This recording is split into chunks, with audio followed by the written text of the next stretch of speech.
Jai Bhagwan, and good morning. Welcome to Bhakti House.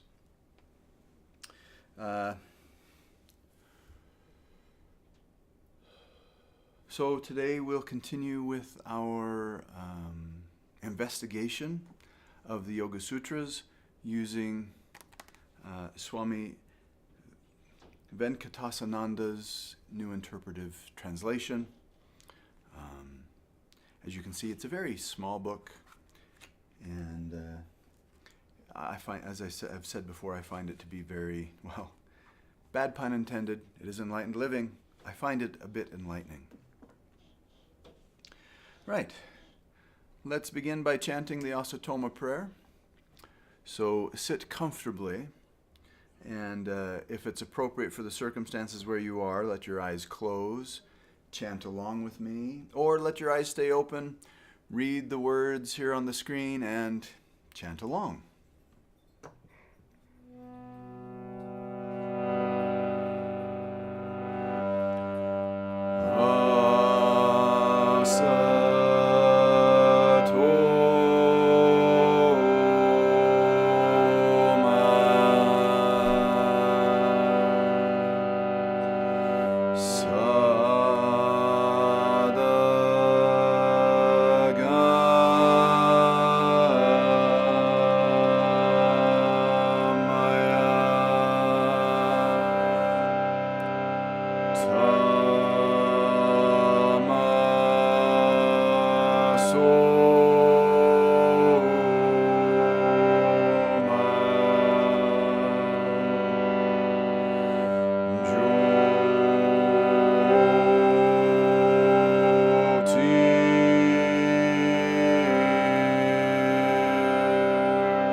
As you inhale, bring the hands to prayer position. Let the eyes open, and once again, Jai Bhagwan, and welcome.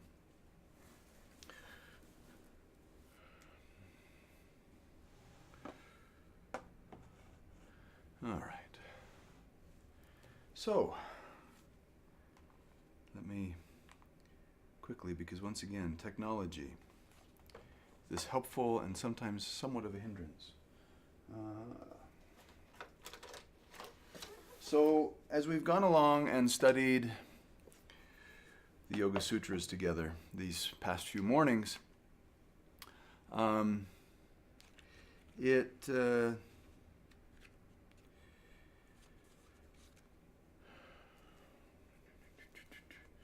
we've developed a lot of theoretical and practical knowledge. Theoretical knowledge is where you, or I, anyone, where the seeker goes to someone, one moment,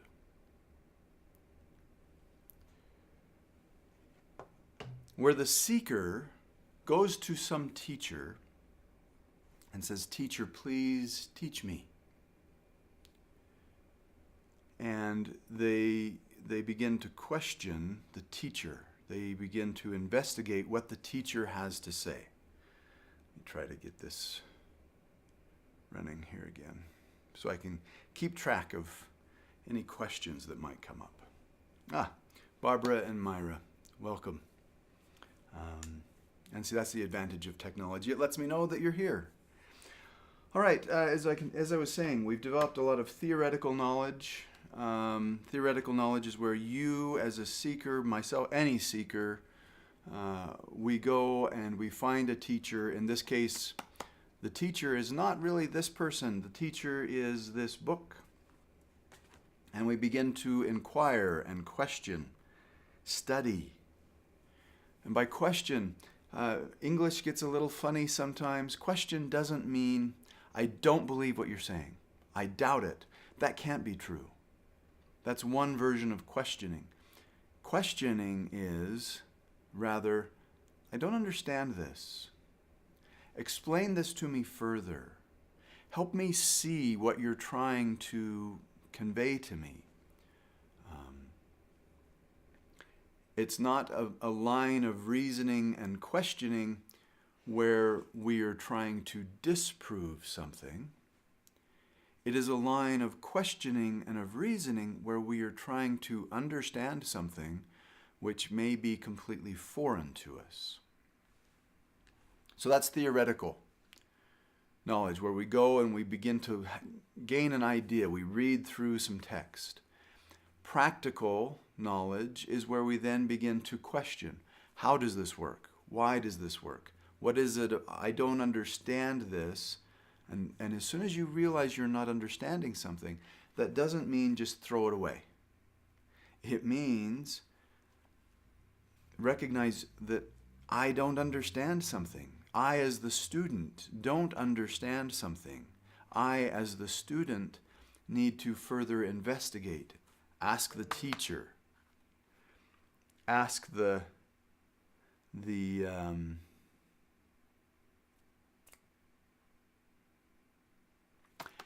see if you can find some other translations. I've mentioned previously there are other translations of the Yoga Sutras, other commentary on the Yoga Sutras. If I'm not understanding here something in the little book, I might go to a bigger book. Someone who has more to say about something. But even doing that, I don't take this as being a greater authority than this. I use both of them to help me understand what the author might be pointing at. So that's theoretical. I get an idea about something. And practical knowledge. I begin to reason it. I begin to think it through. And for those of you who are familiar with the Tripura Rahasya, these points of theoretical knowledge, practical knowledge, putting practical knowledge into practice and then contemplating it, and then using memory to constantly bring myself back to this experience. You'll find this all in chapter 17 of the Tripura Rahasya, Fleeting Samadhi. So today we're going to read through Yoga Sutra 17 through 22. Yes. And I'm not going to spend a whole lot of time trying to illuminate 17 through 22. And there's a reason for this. It is better for us to have an experience of this than it is to have just a practical and theoretical knowledge of this. So, 17. The realization of the unconditioned being, the seer, the witness, is at times associated with logical reasoning or examining. A deep rational inquiry, there's that investigation again, an experience of bliss or of pure I-amness. A deep irrational. So I'm not logically thinking about it, I am feeling into it. A deep irrational inquiry, an experience of bliss or of pure I-amness. Yet even at those times, there is consciousness of the subject-object relationship and knowledge of the physiological and psychological states, experiences, and deeds. In other words, I am recognizing, and this is what Gurudev talks about all the time, he talks about witnessing the modifications of the mind. His practical interpretation of yoga is the stilling of the mind, or yoga is the stilling of the modifications of the mind, is yoga is the witnessing of the mind. The seer and the mind, observing the object that is observed. So it appears there are two. It appears that there is an observer, and it appears that there is an object that is being observed. But there's nothing beyond those two, observer and object that is being observed. And this is called Samprajnata Samadhi. Samadhi with a seed, or samadhi with an object. 18. Different from this Samprajnata Samadhi is the practice which is based on the cessation of all effort, even at meditating, where there is no object of meditation, there is no object being observed, there is simply observing. And it's not even really that there's observing, because that's that effort of meditation, where there becomes oneness, there becomes no differentiation, no object, no observer and object, just pure existence consciousness. This practice leads spontaneously to tranquility, in that only the impressions or memories remain. Of such impressions is the me constituted. So this is where we begin to recognize that I am not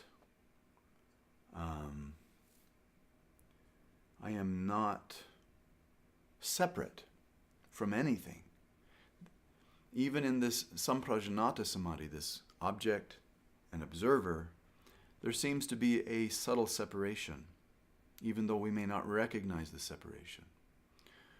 Asamprajnata Samadhi, the Samadhi without a seed, without an object. There is no differentiation between this and that, between observer and observed. When such impressions remain, these subtle impressions, and he actually talks about asamprajnata samadhi in just a moment. When such impressions remain, one retains the possibility and the cause of birth again, even after being freed from the present body, and after becoming integrated with one's own or the cosmic nature. For such impressions or memories nurture and perpetuate the awareness of continued personal existence. We still have this concept, even as the witness and the object, that I am this. Whereas in asamprajnata samadhi, we have I am that. There's just one thatness. In the case of others, when such spontaneous realization of the unconditioned does not happen, so we don't spontaneously have that experience of I am that. We have more of the experience of I am this, awareness, and there is that object. There's still that subtle separation. And remember, yoga is union. So even the subtle separation takes us a little bit away from that. In the case of others, when such spontaneous realization of the unconditioned does not happen, such realization is preceded by and proceeds from faith or one-pointed devotion, great energy and use of willpower, constant remembrance of teachings and one's own experience, the practice of samadhi, this samprajnata samadhi, the state of inner harmony, and a knowledge or discernment of such harmony, all of which lead one gradually to that state of yoga. So this asamprajnata samadhi, we begin to recognize that, wow, even in this subtle samadhi, this subtle separation, there is indeed a separation. So it can't be quite supreme union, if you will, because I still believe there is an object and there is a witness. I recognize I am witness. I am witness. I am witness. But just even saying I am witness, I am awareness, again, creates a subtle separation from what it is that is being witnessed. But we begin to recognize, there's this subtle separation. 21. However, lest it should be misconstrued that such subtle evolution implies cosmological or psychological distance to be covered,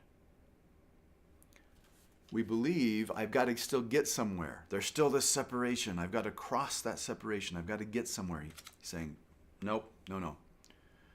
There's no distance to be covered. It should be added that the state of yoga or the unconditioned intelligence is close at hand. Close at hand. It is immediate. It is present now. It is not present at some future date. It is present now. This unconditioned intelligence is close at hand, irrespective of the approach followed by the seekers. If they are full of intense zeal, enthusiasm, energy, and sincerity, and are thus able to speedily overcome obstacles. It's available right now, immediate. What kind of attentiveness are you willing to invest? The Tripura Rahasya says the only reason we are not enlightened is because of a lack of attentiveness. It's not that we are not enlightened, we just haven't noticed it yet. He goes on, yet again, this is 122, yet again it is possible to see a distinction between mild, middling, and intense zeal, energy, and effort, although yoga, which is spontaneous realization of oneness, and effort, which implies duality, are contradictions in terms. He's saying yoga, this union, does not come about by effort. It is a spontaneous realization. The effort is all of the preparation we do to set up that spontaneous realization. And he actually says that yoga and effort are contradictions in terms. Yoga says you already are that. You cannot create union, You cannot become enlightened because those things already are and have always been and always will be. Effort says, I'm not that. And for those of you who know Chandrakant, effort is the little teeny voice saying, oh, if only I could be the supreme, I'm just not.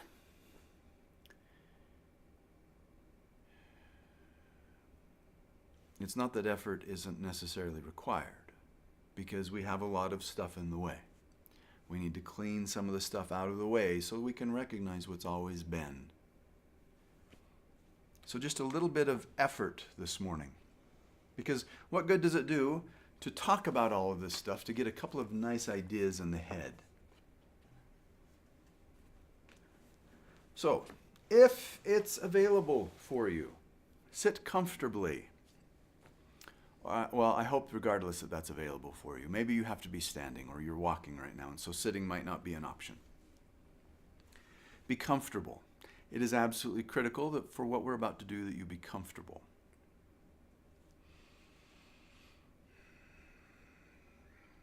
And if it's available for you in the circumstances where you are, let the eyes close. And if not, just come back to this recording at a later time today when you do have 10 minutes or so. Let the eyes close. And some of you know already where this is headed. Don't let that knowing color what you are about to experience. Let go of the past experiences with this and focus on just my voice and the sensations you feel.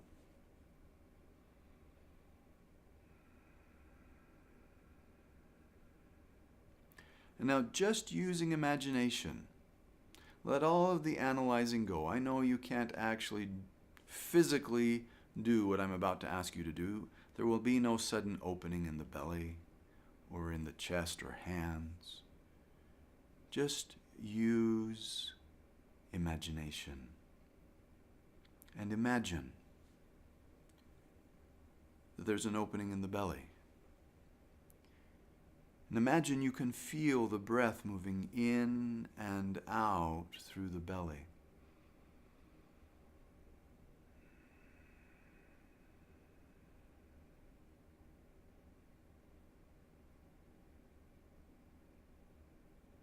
And imagine you feel sensations around that opening you've imagined at the belly.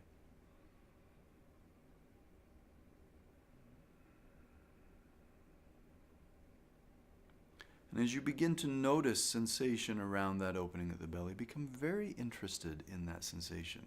Use a little effort to focus on just that sensation to the exclusion of everything else except my voice. Feel the sensations, hear my voice.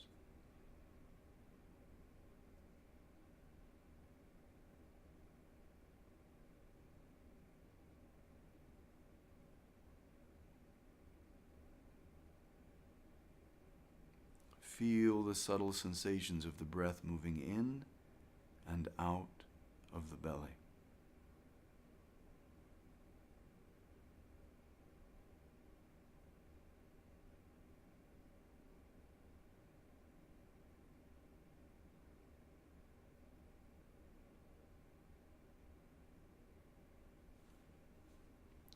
As you exhale through the belly, imagine now that there's an opening in the center of the chest. As you inhale, feel the breath and the sensations rise up from the belly to the center of the chest. And as you exhale, feel the breath exit the opening at the chest. Inhale through the belly, exhale through the chest.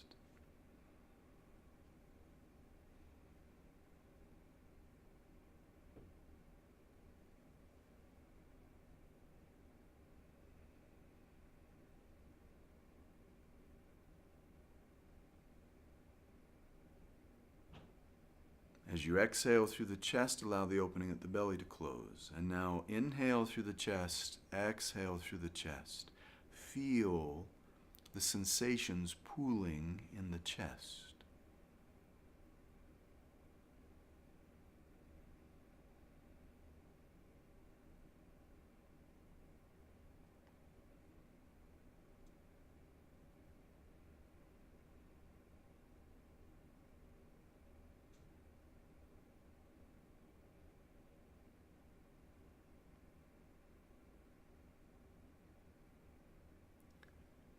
As you exhale through the chest, imagine an opening in the center of each palm. Inhale through the chest, and as you exhale, feel the breath rise up to the shoulders, radiate down the arms, and exit the openings, one in the palm of each hand. Inhale, chest. Exhale, hands.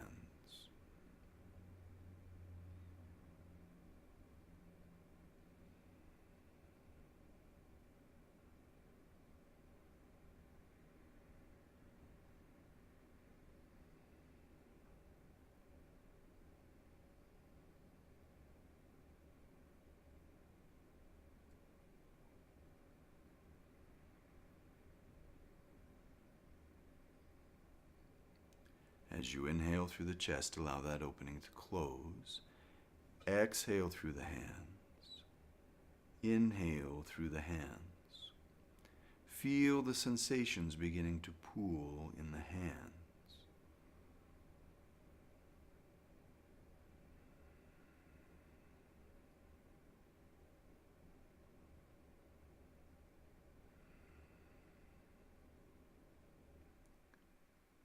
On the next inhale, allow the hands to move very, very slowly, almost imperceptibly slow upward.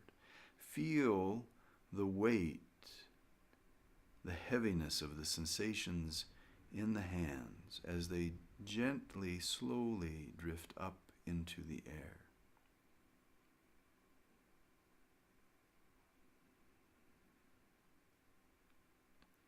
Now in that same gentle, slow movement, allow the palms to begin to rotate so the palms face one another.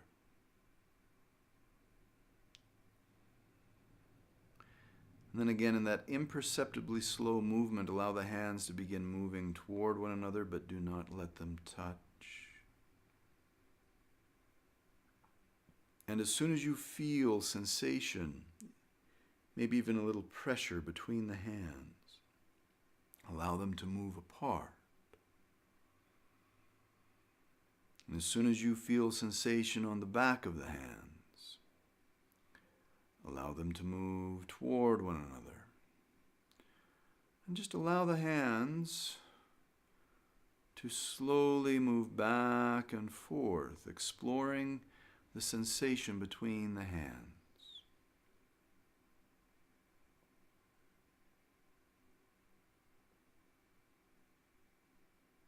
And if you're not sure that you're feeling sensation between the hands, allow the movement to stop. Allow the hands to move back and forth just 1/8 of an inch, very slowly, until you feel sensation between the palms.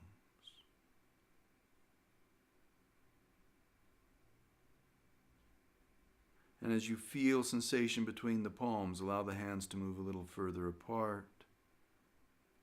Allow them to move closer together. Gentle movement back and forth.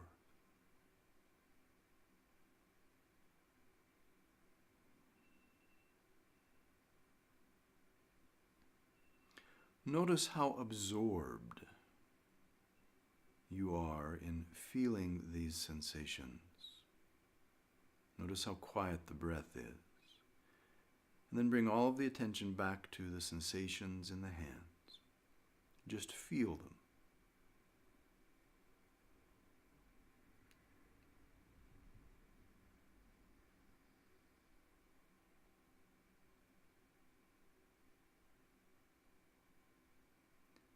Notice how empty the mind is. And exhale, allow the hands to drift back down to knees or thighs. As you exhale, allow the openings in the hands to close. Inhale through the nose and exhale through the nose.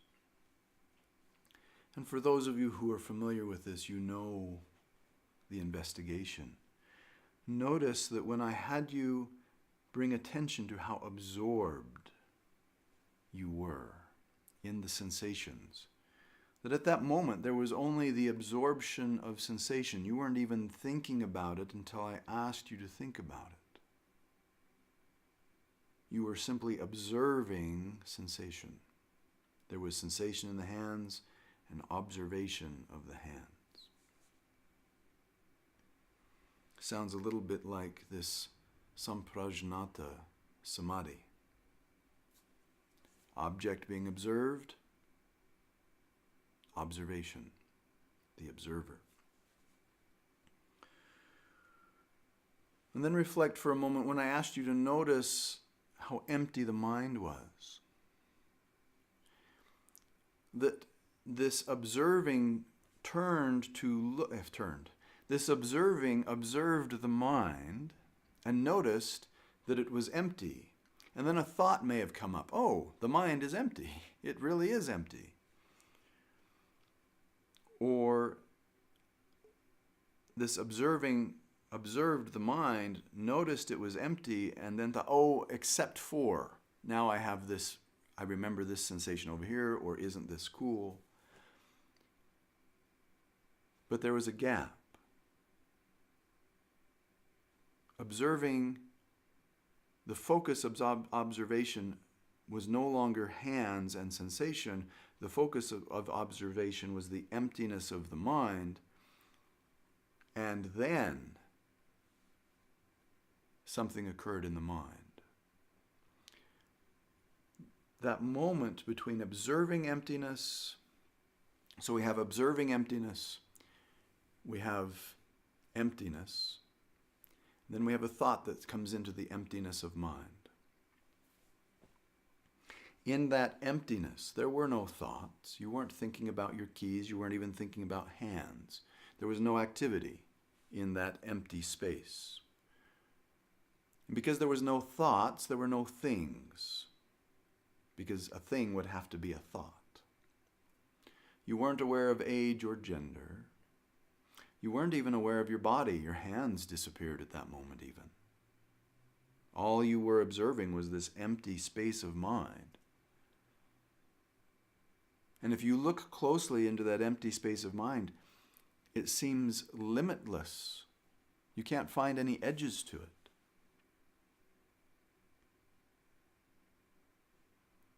And if you look very closely into that emptiness, you can't even find you. You can't find your history, your fears, your hopes, your imaginations, because all of those things are thoughts. And in that emptiness, there was no thought. It was just empty. And this takes us a step closer even to this asamprajnata samadhi.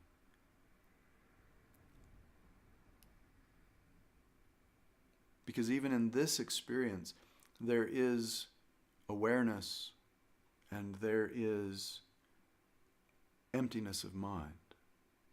A very, very subtle object, emptiness.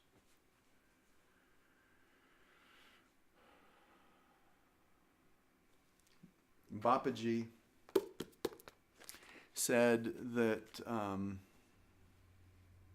this experience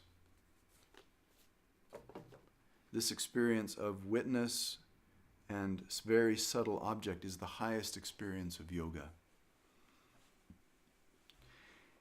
And some might argue, well, the highest experience of yoga would have to be asamprajnata samadhi. Because seedless samadhi, nirbija samadhi, asamprajnata, there is no distinction.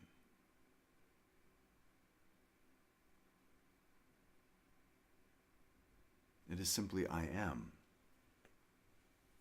There is nothing to observe. There is no thing.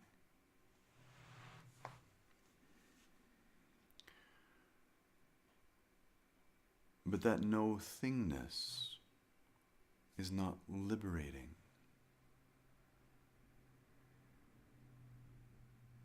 We need that subtle object of emptiness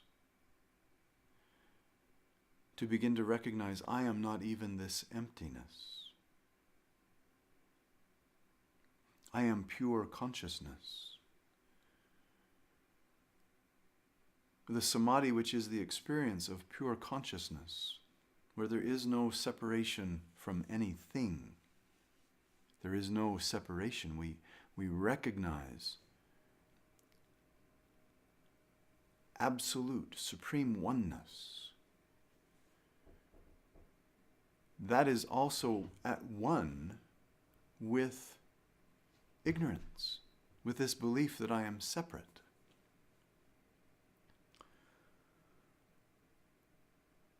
And so, as it says in the Tripura Rahasya, this supreme oneness is not liberating because it requires us to recognize, oh, I'm not bound by all of these things.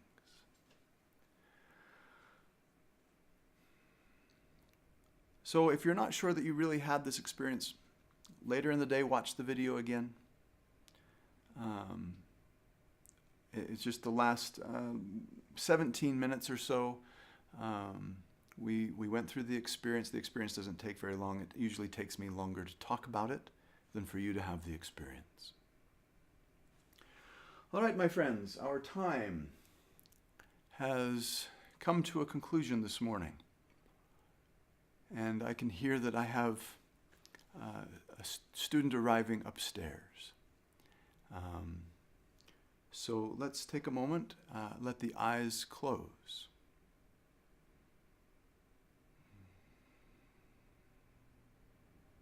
Allow yourself to immediately drop right back into that space of empty mind.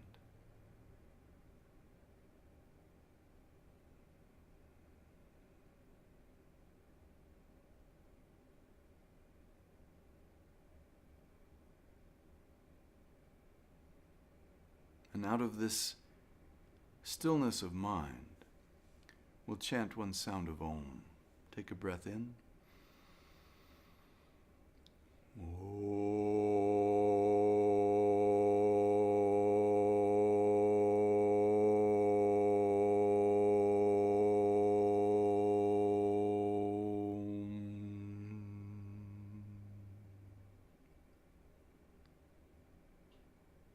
As you inhale, bring the hands to prayer position. As you exhale, let the eyes open. Jai Bhagwan. Next week, we'll talk a little bit about Om on Monday. And we will likely repeat this experience that we've had this morning. All right, my friends. Once again, thank you for joining me this morning. I will see you on Monday morning at the same yoga time, same yoga channel. Until then, Jai Bhagwan.